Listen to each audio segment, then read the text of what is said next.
powered by Riverside FM. Thousands of sightings, zero bodies, and a whole lot of wishful thinking. This week we're tackling the Bigfoot legend from the one perspective the believers hate the most, total skepticism.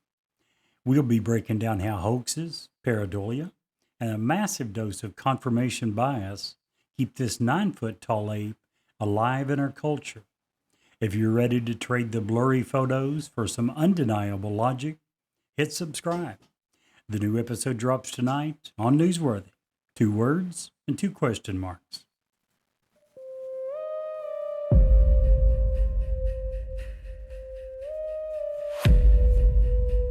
I'm Steve, and I've not seen a conspiracy that I don't like.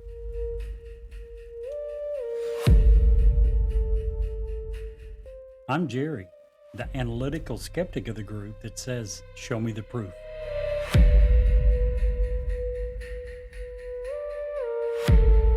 I'm Brett. I'm the mediator between the two elders and usually cast the deciding vote.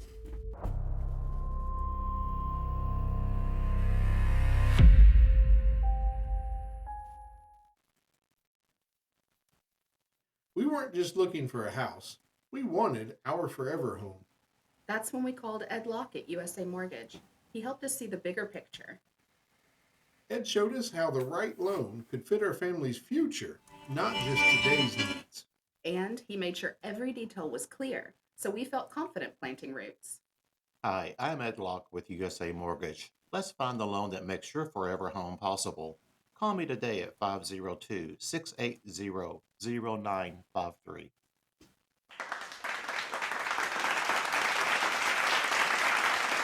Yeah, we're back, Jerry. Yes, we are. Tech gremlins be darned.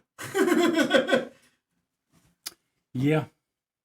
Hopefully we've got those things defeated. Yeah, I think so. The one thing about doing, changing the frequency with which we put out episodes is that if you have a evening where everything goes wrong, there's no coming back from it. Unfortunately.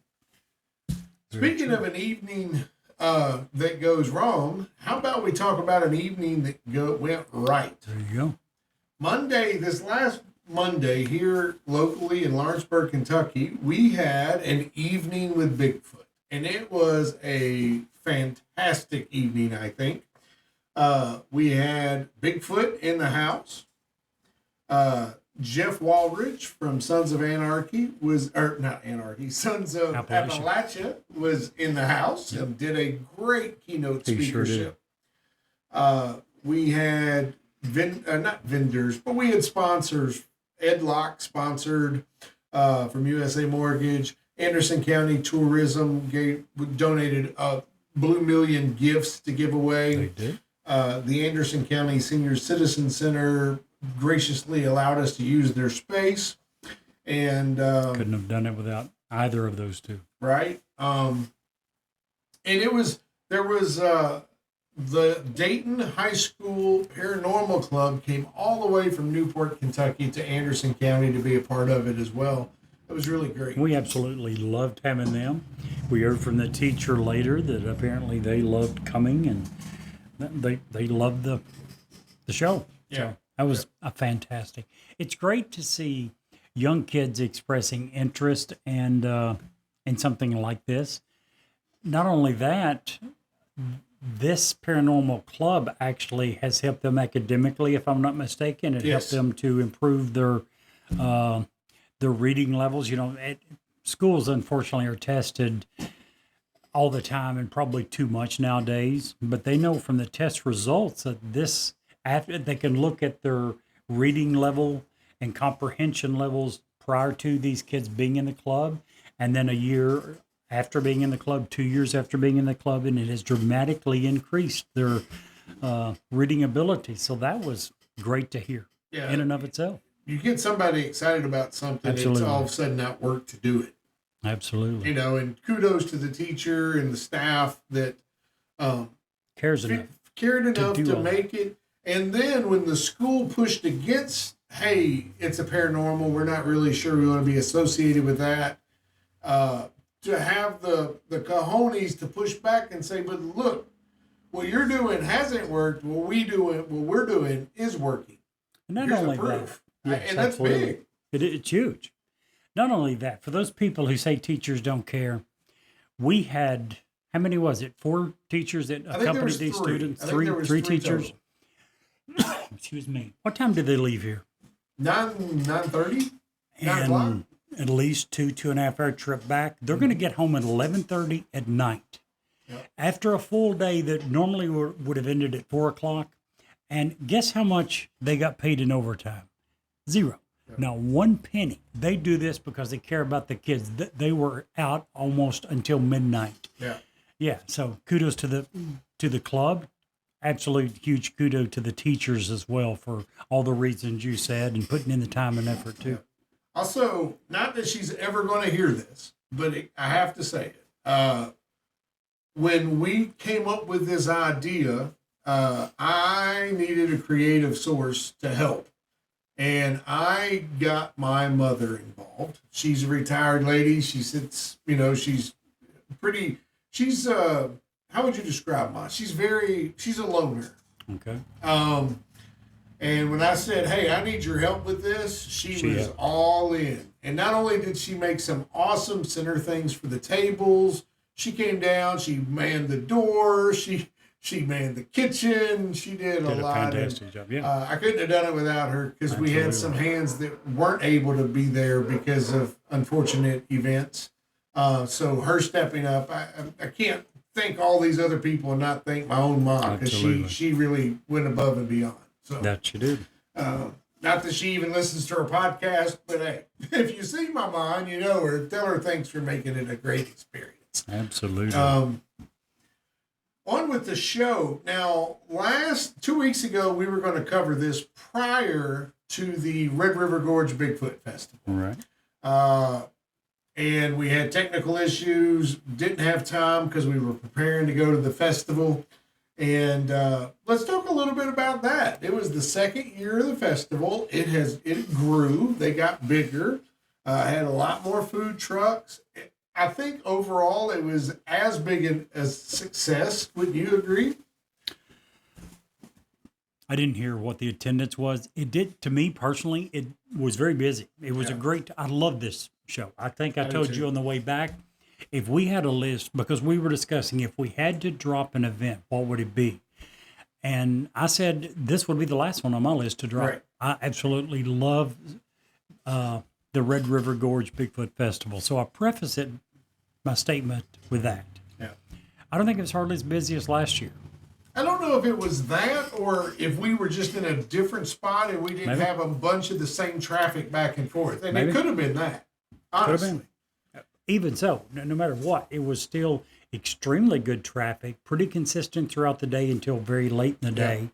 Last year was just balls to the wall. Yeah. It was just crazy. Maybe my memory a year later, is skewed. I don't know.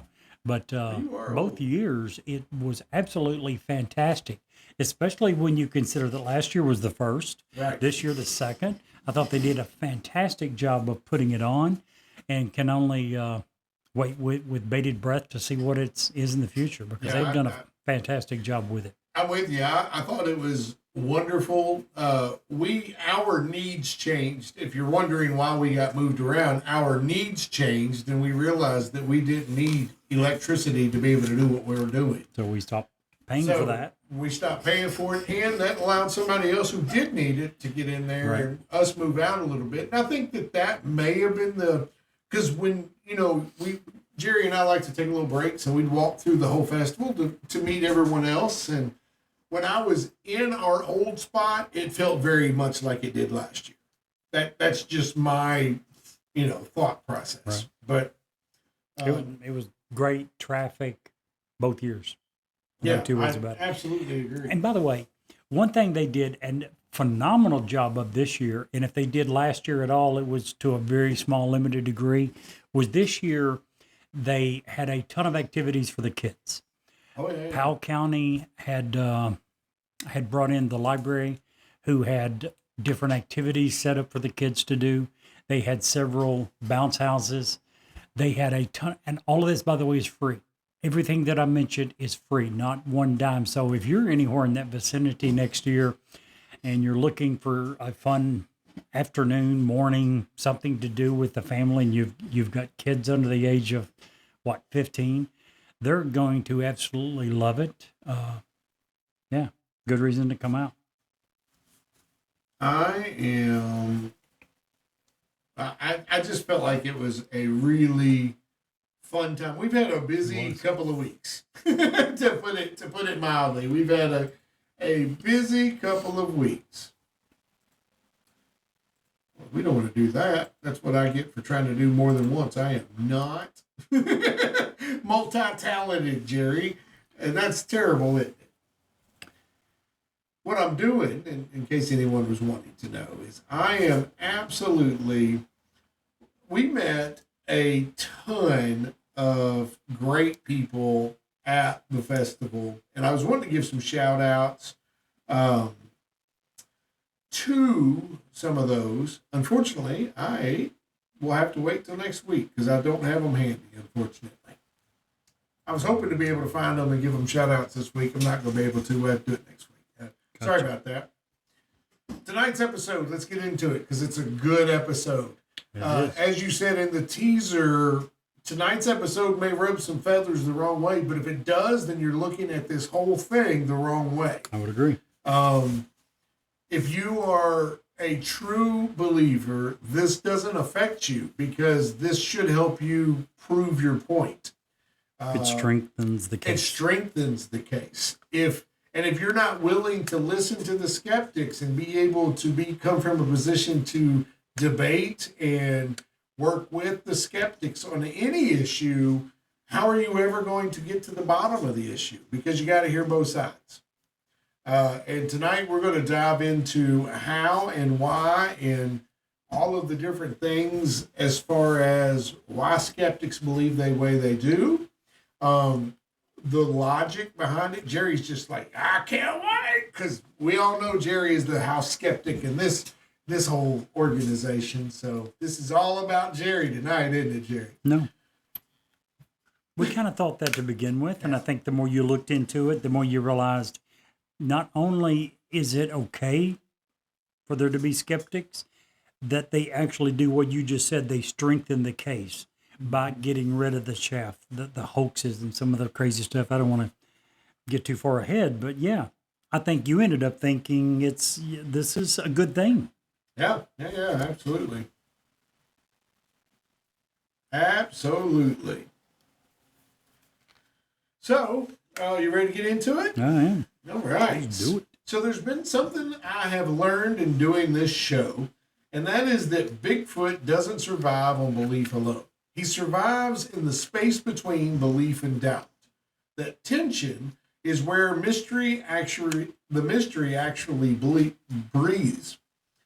That's why tonight we are going to talk about the skeptics, but not as enemies, not as the people trying to ruin the fun, if you will, but as the folks who help sharpen the conversation. Because when someone says Bigfoot can't exist, that's not the end of the story.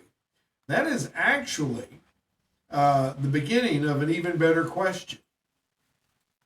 Skepticism, however, has changed over the years. It used to be ridicule. It used to be an eye roll, a smirk, the sure you saw a monster. But now it is much more scientific, much more methodical. It's biology, it's ecology, it's physiology, good gravy, I can't speak, and psychology. It's myth versus methodology. And honestly, this is where things start to get really interesting. So what we're going to do is cover a few things that skeptics argue to start the show. One of the biggest skeptic arguments is misidentification. And I get it. Most sightings happen in low light and high adrenaline moments. You're in the woods, your heart's pounding, and something moves where nothing should be moving. Your brain is filling in all of the blanks. Which is kind of what our brain is wired to do, right? Yes. And it's a protection mechanism. Sure. And usually it goes to the worst possible thing to make you get the heck out of there. I've talked to hunters who swear up and down, I know what I saw. And you know what? I absolutely believe them. But even the most experienced outdoorsman can get fooled. And there's a famous case, a hunter with 30 years in the same patch of woods saw a massive figure step between two trees. He was sure of it. He went back the next day, and that figure turned out to be a burned out stump that was catching the moonlight just right. Now, how does a stump step out into the moonlight, you ask? Well, again, our brain factors those things in. The science backs that up. Bears walking upright for just a few steps.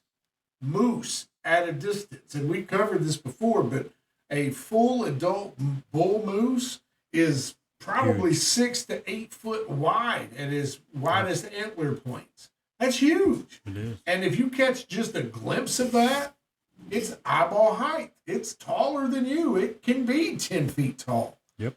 That could very easily be mistaken as the back of something walking into the woods. Sure. Our brains are pattern matching machines. They want to make sense of all the shapes we see, even when the shapes don't make sense. All you have to do to prove this is go out on a cloudy day and look at the clouds. Your brain's not going to see clouds. Your brain's going to see an elephant juggling balls on its trunk. Yep. Your brain is going to see, a car or a UK symbol or whatever, because it's going to make shapes into your brain over whatever those clouds look like. Right. Studies show that eyewitness accuracy drops 30 to 50% in the dark. And it wasn't that good to begin with. And I think you're going to cover even a little later that they don't even use that in like trying to convict people for murder anymore, because our memories are so not good. Pretty terrible. So skeptics say your brain is already guessing. The woods are the worst place to trust those guesses. Hard to argue that. And here's where it gets messy. Not only are our brains trying to figure out what's actually in the woods, but then you have the 1% of folks that I absolutely despise when it comes to stuff like this.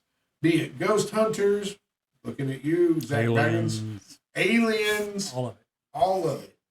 And that's the hoaxes. The people who are attempting to make money on something without any, and all it does is discredit everyone's realistic and honest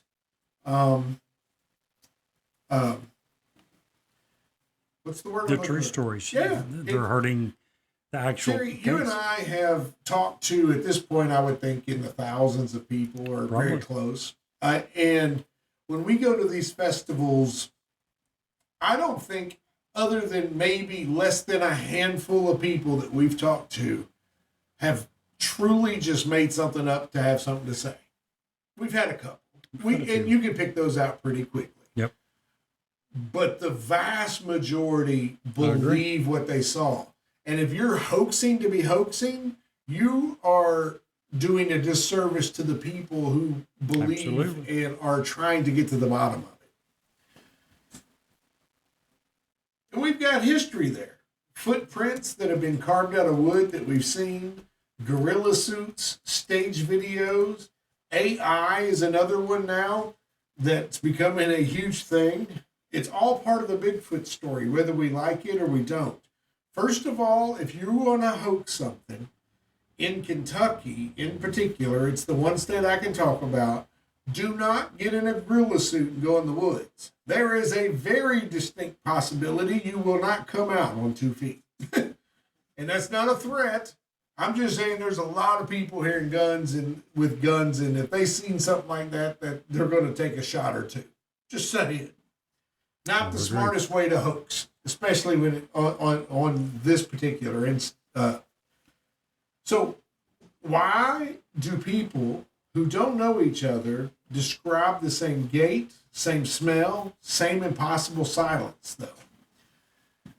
And if it is all hoaxes, why do those descriptions all stay so consistent? Not just because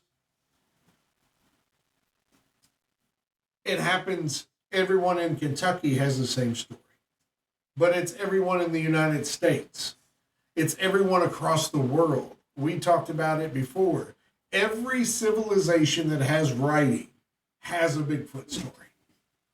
Call it different names. Yep. Sasquatch, the Grassman, Yeti. Depending on what part of the world you're in, it has a different name. But guess what? It all describes the exact same creature. Brown, black, white, red. Same creature, different fur, just like like deer are different colors and different around the world. So hoaxes, even though it is a big part of it, and it's a sad but true part of it, they certainly don't describe everything. Still, the hoax data is real and you can't deny it. We've got documented cases from the 1960s all the way to last week on TikTok where people have hoaxed or tried to fake a Bigfoot sighting. People do it for money, attention, local pride, or just because they think it's funny making fun of people. Skeptics argue that hoaxes feed that, create a feedback loop. And one fake sighting gets attention, and then all of a sudden, more and more people see a sighting or something similar. It muddies the water, and it makes the real cases much, much harder to isolate. You're laughing. No. Well, I'm smiling. Yeah. When you were telling this, it reminded me of something I read in the last couple of days, so I looked it up and found it. We got a minute? Yeah, go ahead. A Montana woman has gone viral after police cited her for allegedly selling mason jars full of what she advertised online as 100% authentic mountain air harvested by hand. Authorities say 29-year-old Bailey Mercer targeted exhausted tourists visiting national parks by offering jars of air for $22 each at a wooden roadside booth decorated with pine cones and antlers. I don't know if this woman needs to be put in prison or we need to build a monument to her for her creativity. I'm not for sure what she did that was illegal, but they did stop her. She was selling jars of authentic mountain air for $22 a jar. If she was in Montana, she could literally seal the jar and done. What a great business plan, Jerry. Hold on one second. When police came to talk to her, her response to officers was, if candle companies can sell smells, I can sell Montana. Yeah. Amen, sister. Amen. Yeah. First of all, I've driven through Montana, and I used to live in Idaho. And the air quality there is amazing.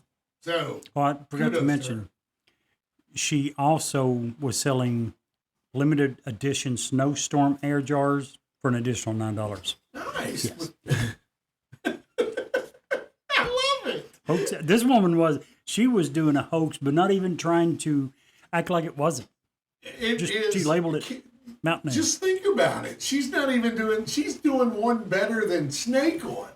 Exactly. I mean, she's literally buying jars, screwing the lid on, and selling it for $22. And saying exactly what it is. It's air. I love it. I do too. I love it. Whew. Well, misidentification explains some of it. Hoaxes explain some more of it, but not all of it. And that's the part that keeps me coming back in particular. Because once you filter out the noise, when you strip away the shadows and the pranksters, what's left is the stuff that simply refuses to go away. The stories that do not bend to easy expectations. The encounters that feel too consistent, too detailed, too human to dismiss. And unfortunately, and fortunately at the same time, that's where the mystery lives. And that's why the skeptics matter, not because they shut the door, but they help us see through all the fluff. They help us get down to the nitty gritty. And that that stuff there is what will be standing when everything else falls away. I agree. You know, one of the things for me personally that means a lot to is when you have more than one witnesses. Yep. And in my particular case, when you have a witness that you haven't spoken with in 30 years and they corroborate the entire thing. You know, and have been for the last 30 years. Yeah. You know, I don't know what I saw. I don't. I saw something. And it was, you know, it probably 8 foot tall, 10 foot tall. It had to be to reach on the tree where it reached on the tree. 6 foot tall person wasn't, I think you said 1.5 foot at least below. On their tippy toes. Right. Between where it swiped the tree. Yeah. So, and I got, you know. So that's taking it up to at least around 8 feet or better minimum. Yeah. So, you know, but it's just. By the way, let me interject this for those who don't know what we're talking about right now. Steve has told his personal story different times. If you would like to see a great example of that, we recently did a field trip to Cynthiana. Right. You can find that video on YouTube, so go check it out and you'll know exactly what we're talking about. All you have to do is type in newsworthy field, and it's going to be the first thing that pops up. So check that out. It's 24 minutes. Doesn't take that long. It's a great documentary. You should check that out. It was our very first documentary. We'd encourage you to go check it out anyway, because it was our very first soiree, if you will, into doing something specifically for Video. YouTube. Yep. Right. There's more of those coming. We've already got our second field trip picked, and we have our third field trip already set up, but we haven't got a recording date yet. So, great, exciting Details news coming to up. come. Yeah. So let's listen to. I think Ed Locke has some tax advice for us. Tax season is here, and that refund check feels like a fresh start. Exactly. But instead of splurging, imagine using it to pay down debt or even as a down payment on a new home. That's what we did. We called Ed Locke at USA Mortgage, and he showed us how our refund could open doors we didn't think were even possible. Ed explained the options clearly, whether it's reducing what you owe or building towards home ownership. He makes the numbers work for you. Hi, I'm Ed Locke with USA Mortgage. Your tax refund can be more than extra cash. It can be the key to financial freedom or your next home. Let's talk about the best path for you. Call me today at 502-680-0953. I'll never not laugh at that commercial, unfortunately, because I remember what happened behind the scenes when we were recording it. It was great. I have to take your word because I don't know what happened behind the scenes either. Now, I'll tell you after we get off the air. So, Jerry, tell us about your brethren. Tell us about your people. Tell us about skeptics.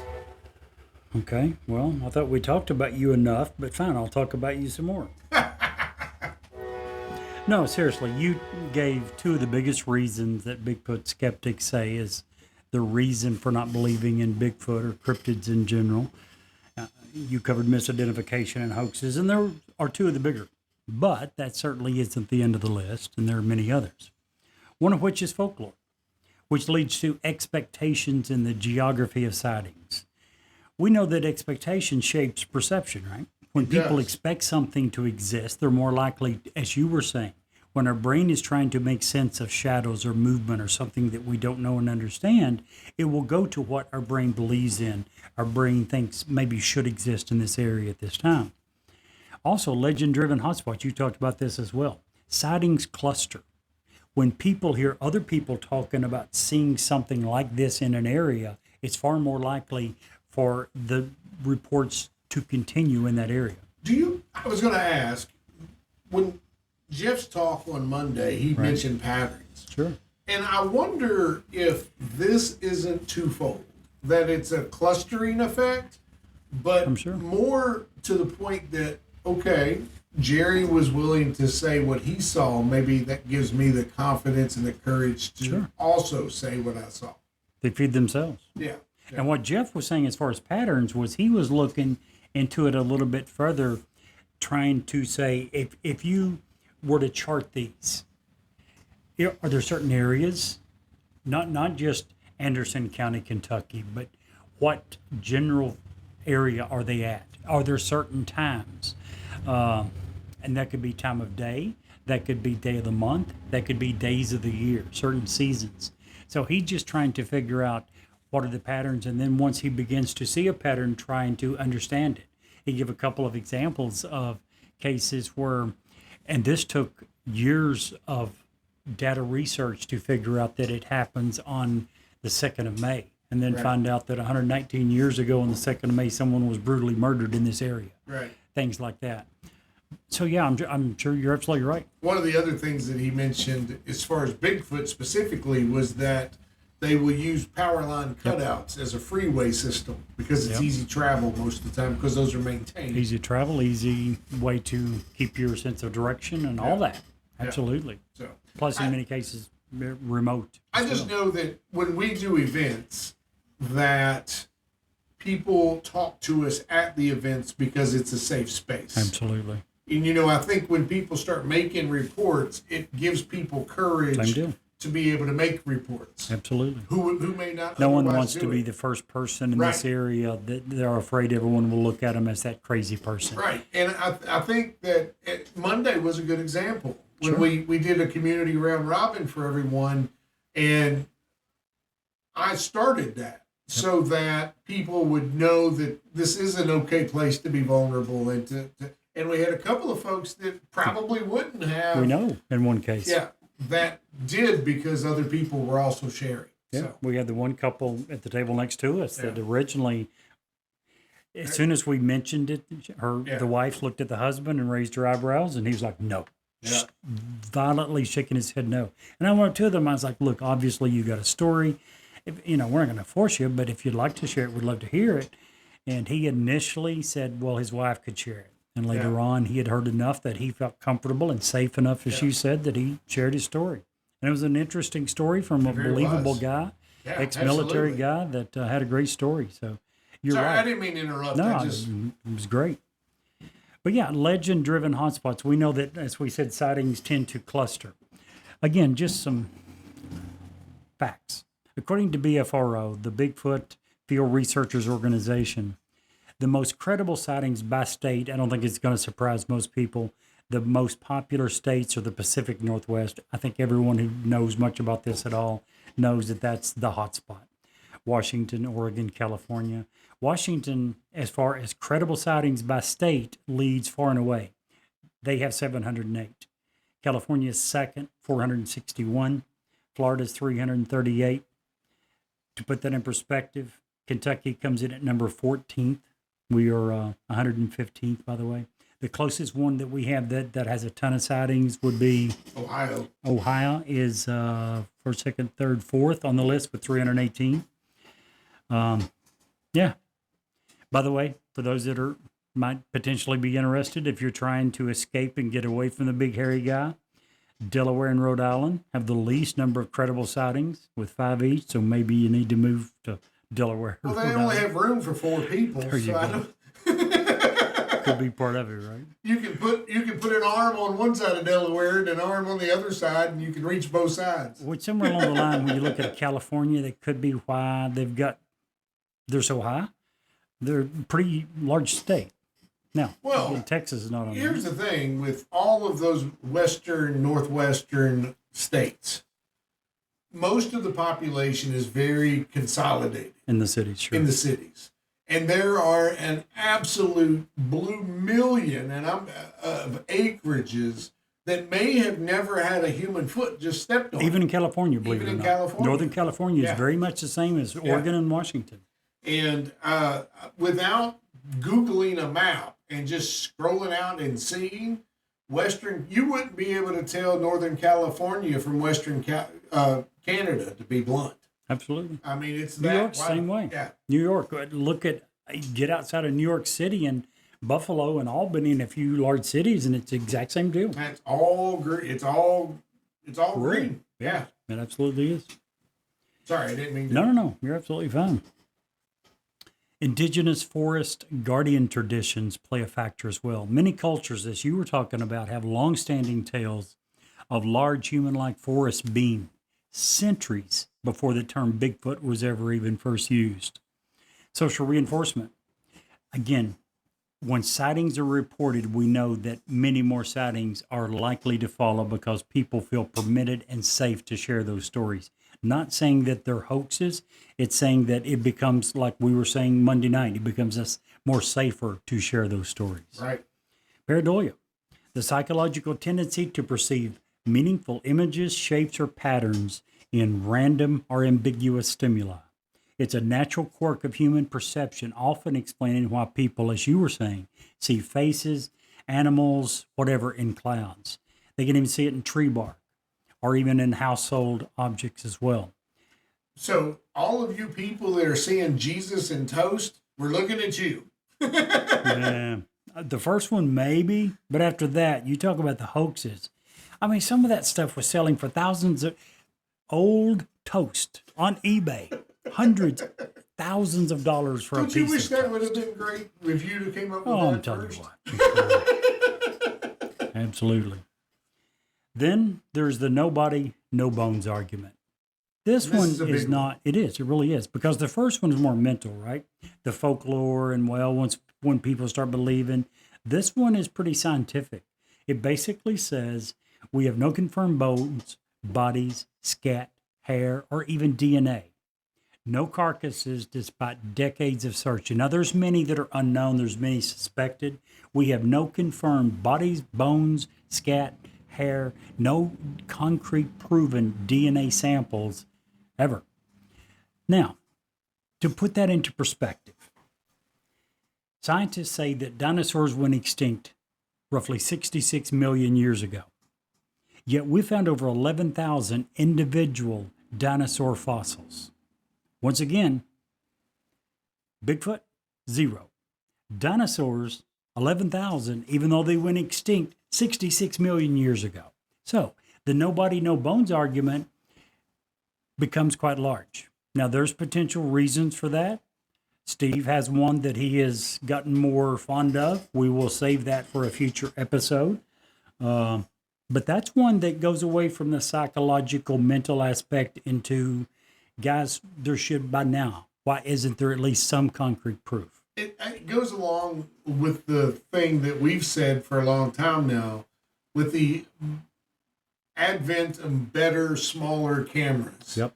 And trail cams and the influx of all of the surveillance of everything everywhere. The world's getting The smaller. world's getting smaller every day. Yep. Absolutely. Sorry, Clay, but that's the facts.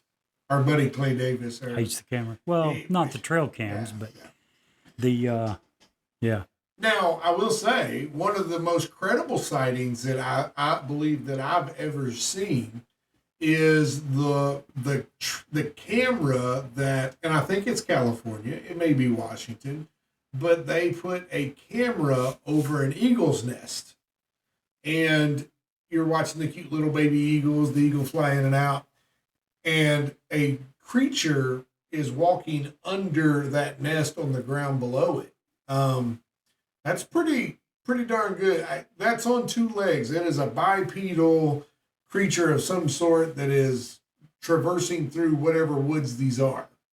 It's a pretty also solid piece video. of evidence, sure. Yeah. It also answers one of Jeff's questions that he was talking about the other day. Jeff was talking about that you have to be a little bit of a skeptic when people come and tell you their stories.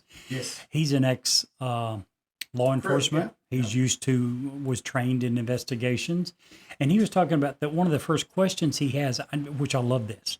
One of the first questions he has in his mind, he may not always verbalize it, but he tries to answer the question to himself, why are you telling me this? What is your end game? Are you trying to get your 5 minutes of fame? Are you wanting to write a book? Are you trying to get on a TV show? What are you trying to accomplish? The people who put up the camera that you're talking about wanted to study wild eagles. Right. They weren't trying to make money. They weren't trying to get on television. They were people interested in eagles. And they happened to catch this. Yeah, I'm watching it now, and it is. Maybe we can send a link. Yeah, up it with the is episode. It is probably one of my gotcha Favorites. videos. Yeah. I mean, because again, one of the things that Jeff brought up was, and it's exactly what Steve Cole said. why are they videotaping? Yep. Why is there a camera anywhere?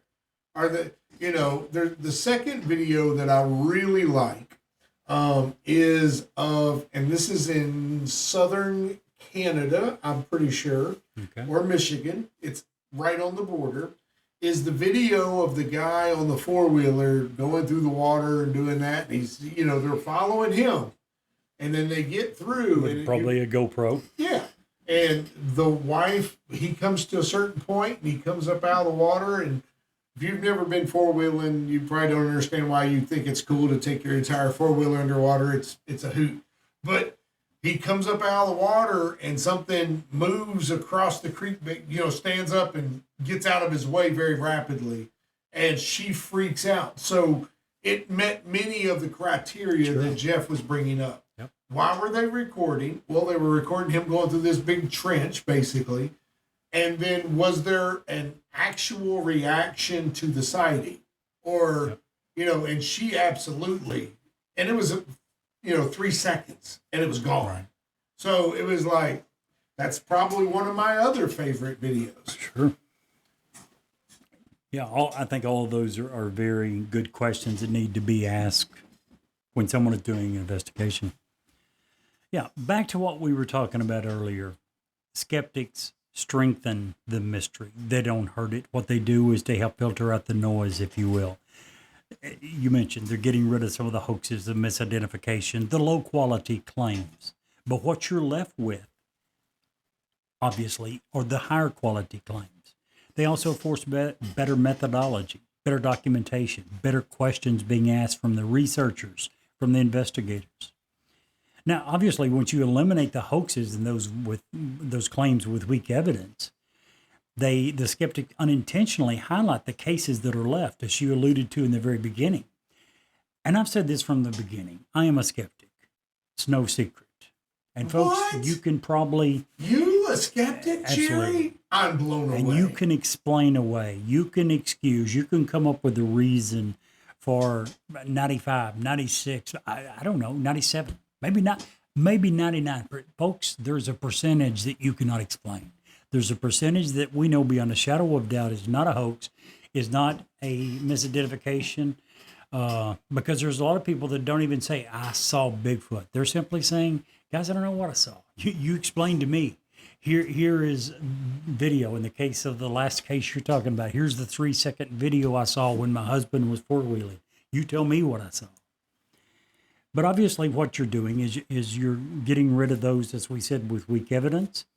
Some skeptics eventually, many skeptics, become cautiously curious when they end up with those encounters like I'm talking about, those that resist the conventional explanations.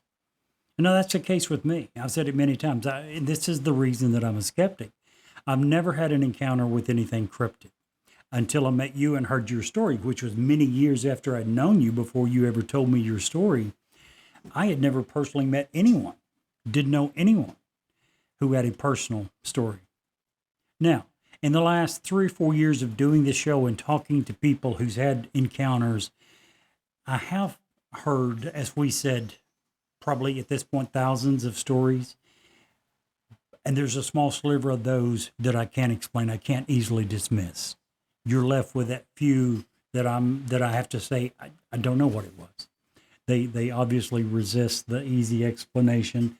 That's absolutely what I mean when I say that skeptics are not hurting the Bigfoot story. Skeptics are strongly strengthening the Bigfoot story. Absolutely. So, what's your closing thoughts on skeptics? Well, Bigfoot and cryptids in general, aliens, ghosts, you can loop all of that into this. And they live in that strange spot between belief and evidence. Yep. The mystery persists because both sides, believers and skeptics, both bring something valuable. Absolutely. The story stays alive because it's never solved. It's never solved because if you're a skeptic, it doesn't exist. So it can't be dismissed. Skeptics aren't trying to ruin the fun. They're trying to understand the world. And it took me a long time to realize that that's how you see things. You don't try to ruin everybody's fun. You're trying to figure out what's going on in the world. Yep. Every single year, we find new creatures that we didn't know existed in the world. Sure. Many of those are complex creatures. Many of those are big creatures. We found this year a new species of whale down in Antarctica that we didn't know existed. It's a freaking whale. Yep. And the world, and I say that to say this, the world is big enough to have unanswered questions, to be quite frankly. I've said this many times before. If you factor in the Pacific Northwest and all of Western Canada, there are more acres there that are unexplored, not uninhabited, unexplored, never had a human footprint on them, that we just haven't seen. So how do we know? When you have people like Les Stroud of Survivor Man fame, right, who better than anyone in the world of knowing where he is and what his surroundings are and what is around him, he's alone. He's not like Bear Grylls and goes out with a whole team. When Les Stroud goes out, he is alone. And for him to come out and say, hey, I'm not saying it's Bigfoot, but I'm saying I've been close enough to know that I don't want to be around if it is Bigfoot. What you just said reminded me of a quote from Sir David Attenborough.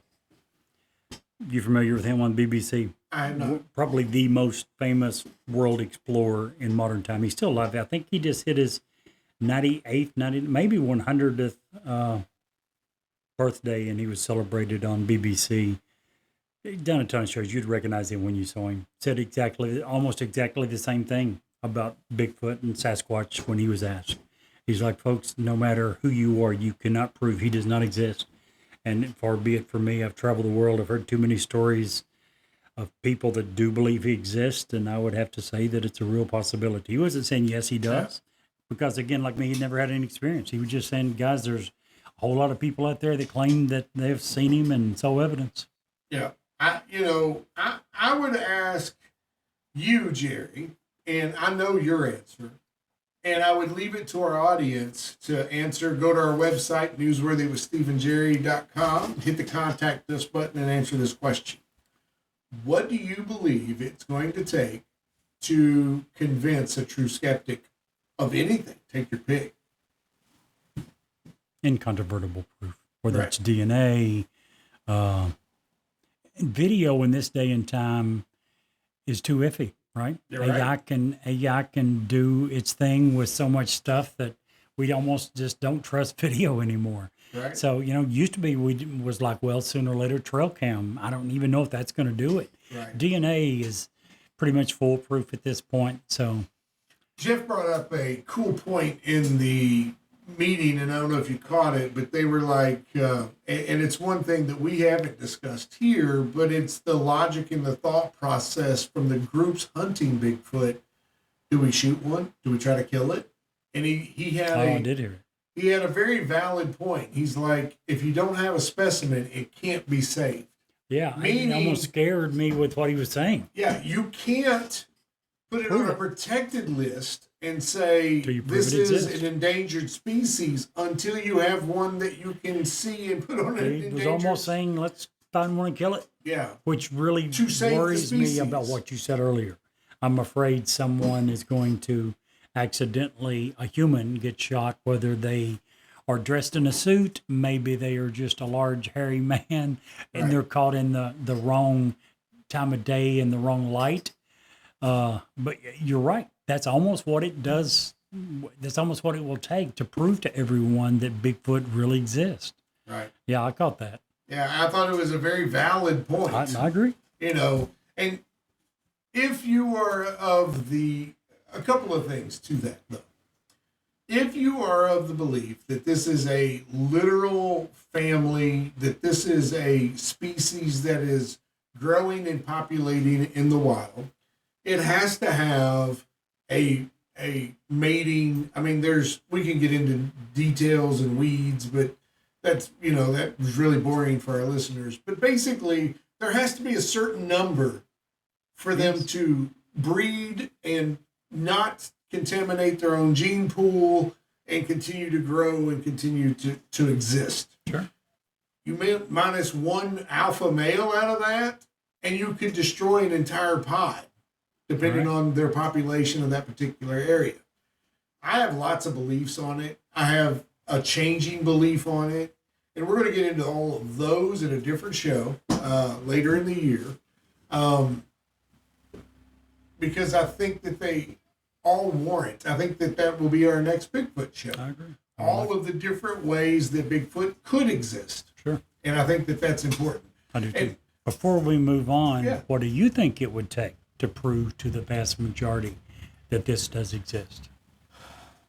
I think a DNA sample would do it, but a DNA sample from an actual specimen. I'm kind of with Jeff on that, to be honest.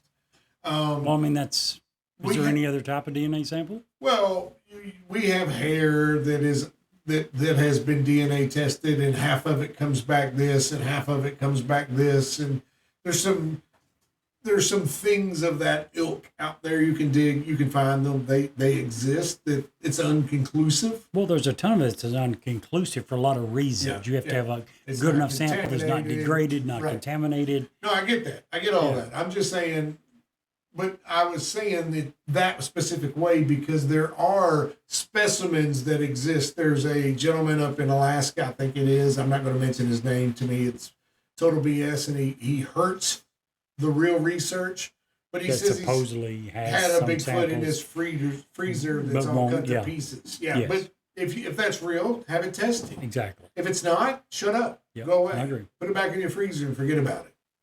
You know what I'm saying? I agree. So that's why I was specifically saying it that way, Right. because I think that when you're talking about things of this nature, you have to be very specific. Gotcha. And that, for me, is not something I'm very good at. So kudos to me. That's what not drinking wine during our episode can There you do. go. I can be more specific. Well, Jerry, what do you think? Thumbs up or down? Thumbs up or thumbs down? Well, this is still a widely discussed, widely talked about issue that is not settled. So until it is, absolutely thumbs up. It needs more news coverage. It's not, and that's not even close. It absolutely, by all means, needs more news coverage. And if we didn't think it was, we wouldn't be doing a podcast that at least, 10, 15, 20% of the time talk about cryptids. Yeah. We absolutely believe that it deserves more news coverage. Kangaroo was a cryptid until we found proof. 100% agree. You know what I'm saying? Absolutely. We have species on our planet that doesn't require we have a species, and I learned this week, of a recently discovered spider, which is a sea spider Okay. that doesn't actually have, it is at the deepest levels of the ocean, Really. and its organs are literally in its legs. I'll be darned. Because if you had a carapace, I guess, it would crush it. It's what the pressure is. So it has learned to exist by feeding and being on the bottom of the ocean in the world's worst places in the world, by evolving to the point it doesn't even have a mouth. It has what looks to be like the best thing you can attribute it to is a mosquito. I'll be darned. And it just basically finds dead things or things that are alive on the bottom of the ocean floor, sticks that in and sucks out the inside. I'll be darned. And it feeds its legs. So if we can have things like that on this planet, there's no reason we can't have. I'm sure, the first time that washed up on shore, it was probably considered a cryptid. Sure. Probably. You know what I'm saying? So, absolutely, my man. I also, we're getting at least 3 more shows this year on Bigfoot. So, it's definitely getting a thumbs up for me. Yep. Definitely getting a thumbs up. Don't go anywhere. We have a great bonus story coming up right after these short ads. And while you're waiting, swing by Newsworthy with SteveandJerry.com for updates, past episodes, and all the weird stuff that Jerry's into. Before those ads roll, make sure you like, follow, and share the show, especially with your weirdest friend. You know who I'm talking about. And hey, if you're thinking about buying a home, refinancing, or just want straight answers, talk to Ed Locke at USA Mortgage. Local, trusted, and ready to walk you through every step. Call 502-680-0953. And of course, we recommend smoking gun jerky out of Lincoln, Nebraska. Use code Cryptid10 for an amazing discount on some of the best jerky you will ever taste. Tonight we're going to talk about the Congomato. This is all the way down in the Congo in Central Africa. The Congomato is a winged reptilian bird-like creature that resembles the old Triceratops, not Triceratops, what is that thing? The flying dinosaur. Good gravy. Pterodactyl. There we go. I got it. I had to get it out. With a wingspan greater in length than even huge condors of the southwest United States, the Congomato is said to haunt the riverbanks of African rivers in the Congo, Zambia, and Angola. In 1932, explorer Frank Whelan had this to say in regards to his conversations with indigenous African tribesmen about the Congomato. The evidence for the pterodactyl Congomato, is that the natives can describe it so accurately, unprompted, and that they all still agree about it. There is a negative support also in the fact that they could not identify any other of the prehistoric monsters that we consider dinosaurs. Those were unnatural, and the things like Mutombe making it the only very awful thing, like a man-eating lion or a rogue element, but indefinitely worse. I've mentioned before the Jindu swamp monster as one of the reputable haunts of the Congomato. And I must say that the place itself is the kind of place in which a reptile might exist. It's possible anywhere. Mr. Whelan said that many of his European explorers who have also heard these stories from numerous African tribes, but never saw the creature with his own eyes. Though the beast was not large enough to carry a human in its jaws or its claws, the Congomato was said to be quite territorial and aggressive, and according to these stories, the creatures lived in the trees among the riverbanks, considered the many rivers that wind through the African jungles to be its home. It would attack humans who swam, fished, or traveled by boat on such rivers, often attacking the boat to sink the boat, even though it couldn't kill the humans.